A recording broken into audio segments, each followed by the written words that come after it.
Vasishta continued, "No remedy other than self-knowledge or the knowledge of the truth is effective in getting rid of desire. It is vain to deal with it with the help of remedies which are themselves based on falsehood, like the ego sense, etc. If desire is a problem in itself, in other words, if it's causing damage to yourself or to others, then you have to do what you can to change this situation for the better. But spiritually speaking, the problem with desire is it's what takes us away from realization of our true self, our true nature. This could be the definition of desire. If at this moment we are not in realization of our essential nature, then this is because of desire, and we can look and see what form that desire is taking. And the way to deal with it, the only real way to deal with it, is not in terms of itself or in terms of the object of desire. We have to move beyond desire. First of all, we acknowledge the desire, we realize its nature, we stop fueling it, and we turn the attention back in itself. Spiritually, this is the only way of dealing with desire. So this chapter has been about desire. Desire for something other than self. We looked at the possibility of ownership. Ownership's only a notional thing. It's something which we agree by convention, by law and social convention, that somebody owns something. From an existential point of view, what does it mean to own something? There seem to be objects that are inert, but again, this is the way that we cognize things. This is the way we look at things. We divide things between inert and sentient. And this is consciousness doing this. This is consciousness doing it to itself. Everything is alive with awareness. Everything is vibrant with awareness. Consciousness appears to become inert matter on account of the ego sense. Thus arise the mind and the body. We have notions of a mind, notions of a body, and notions of others out there and things out there. We might think of our body as inert and the mind that is truly alive, depending on our predispositions. But again, this is all notional. Yet because it is consciousness, it experiences itself, though now as the body, without abandoning its reality as consciousness. This is reality that we can always come back to. Consciousness is consciousness. Consciousness loses itself in its own notions, and in doing so gives reality to these notions. But consciousness can return to its true nature at any time. It can do it now. Hence, this creation of the world, the body, etc. is neither true nor false. We don't need to get into whether the world is illusion or not, whether something exists or not, whether it's true or false. All we need to find out for ourselves, all we need to explore is the nature of our own attention.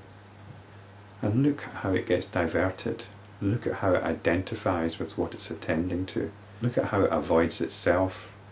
And if you're a spiritual practitioner, bring the attention back to itself. Allow the attention to rest in itself. And when it does that, the dreamlike nature of everything becomes apparent. We don't have to get sucked into all our notions. This is what the next paragraph describes. The earth is void, the mountains are void, the solid substances are void, the worlds are void, movement is void, and even the experience of this creation is void. Movement is void because there's only stillness. if you're listening to some music and you're aware of the silence within that music arises, you can keep focusing on that silence rather than on the sound which arises within the silence. And then the silence becomes what's real. When the attention rests in itself, it's often described as space, but we can understand it as silence as well. And everything else is just like the noise or the music which is going on. Hence, this world appearance does not arise nor cease. We're not interested in the world appearance anyway. In this ocean of infinite consciousness, worlds are like waves and ripples, non-different though appearing to be different, arising without any reason or cause whatsoever, and yet not arising in truth, nor ever ceasing to be. And this might sound quite cosmic and metaphysical, but it happens every night, every time we dream. Worlds are arising and falling away in consciousness. In the infinite consciousness, it is impossible for an object other than itself to arise at all. And this is what we can say about dreams. There aren't objects arising in dreams. If you dream about fish, then has a fish come into existence? The fish might be quite a vivid part of your dream. I dreamt about fish last night, and they were in an aquarium, and you could add more fish to the aquarium because there was a drawer full of little pouches with fish in them in a saline solution. So you could just add another, tear off a pouch and add another fish at any time. I was a bit concerned about how these fish survived in the pouches, but it seemed to work okay. Were these fish real? Was my concern for them real? My concern seemed real. So there was a world there which arose for however long it arose for and then disappeared. It's going on all the time. But what was there? It was only my consciousness, wasn't it? There wasn't anything other than my consciousness going on. The fish were my consciousness, the aquarium was my consciousness, the pouches were my consciousness, my concern was my consciousness. It was all consciousness. And you might say, well, that was just a dream, wasn't it? Just a dream.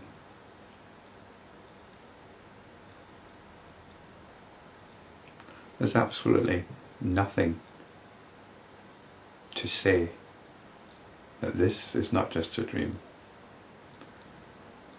There's a lot to suggest that it is the same mechanism that operates in dreams, operates in our perception.